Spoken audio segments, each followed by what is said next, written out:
안녕하세요. 끝까지 보면 도움이 되는 마줌마 TV입니다. 생활 속 정말 많이 나오는 쓰레기 중에 하나가 비닐봉투입니다. 과자 봉지나 라면 봉지 등 부피를 줄이기 위해서 접어서 버린 적 다들 한 번쯤 있으실 것 같습니다. 편리해서 이렇게 하는 경우가 종종 있는데요.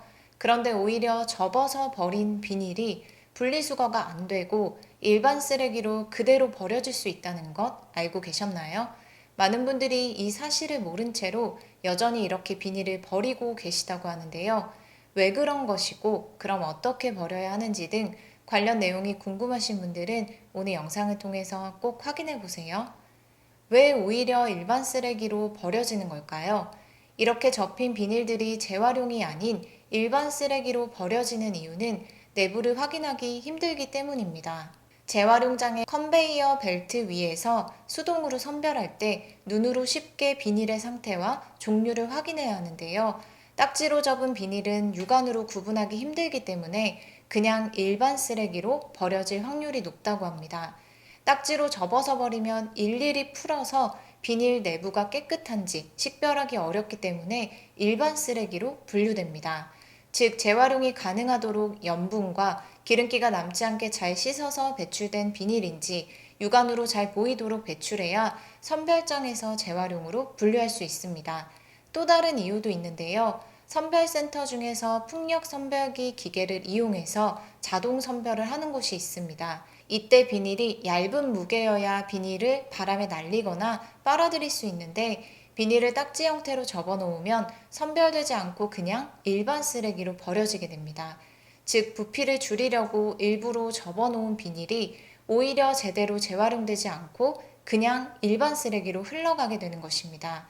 딱지처럼 접어서 버린다고 100% 모두 재활용이 되지 않는 것은 아니지만 위와 같은 이유들로 인해 선별하지 못해 일반 쓰레기로 처리될 가능성이 높다고 합니다.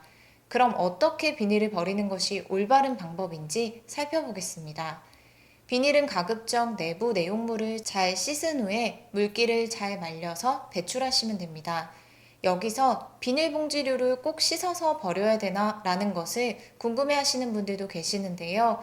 우리나라의 수거된 비닐봉지류의 80%를 고형 연료로 만들고 있고, 고형 연료는 태울 목적으로 만들어지는 것으로 기름기가 조금 묻어 있다고 해서 재활용이 안 되는 것은 아니라고 합니다. 따라서 무조건 조금의 기름기나 음식물도 남아있지 않아야 재활용이 되는 것은 아닙니다. 단 떡볶이처럼 양념이 범벅이 되어 있는 비닐봉지의 경우는 차라리 일반 쓰레기로 배출하는 것이 낫다고 하니 이 점도 참고하시면 좋겠습니다. 할 수 있다면 가급적이면 깨끗하게 씻어서 배출하는 것도 좋은데요. 과자 봉지나 긴 봉지 등 염분이 묻어있는 비닐은 가위로 잘라서 펼쳐주신 후에 비닐 안을 물로 깨끗이 씻어줍니다. 그리고 물기가 마르도록 잘 건조시켜주고 다른 비닐과 함께 차곡차곡 쌓아서 분리배출해 주시면 됩니다.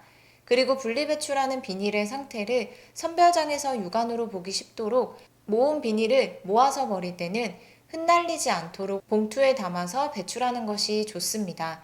이때 검정색이 아닌 내부가 잘 보이는 투명 봉투에 모은 비닐들을 넣어서 배출하시면 됩니다. 우리가 자주 먹는 라면의 경우 봉지라면이던 컵라면이던 그 안에 스프 봉지가 따로 들어있는데요. 라면 스프 봉지도 다음과 같은 방법으로 가급적이면 물로 씻어주신 후에 재활용으로 배출하시면 됩니다. 가장 중요한 것은 비닐봉지 안에 비닐봉지가 아닌 것들을 함께 넣어서 배출하지 않도록 하는 것입니다. 딱지로 접을 경우에 무조건 재활용이 안 되는 것은 아니지만 비닐봉지를 접어서 배출하면 일반 쓰레기로 버려질 확률이 크기 때문에 가급적 펼쳐서 버리는 것이 필요합니다. 오늘은 의외로 많은 분들이 잘 모르고 있는 내용에 대해서 살펴봤습니다. 앞으로 비닐봉투 분리배출하실 때 꼭 참고하시면 좋겠습니다. 오늘 영상도 끝까지 봐주셔서 정말 감사합니다. 구독과 좋아요, 알림 설정 꼭 부탁드립니다. 감사합니다.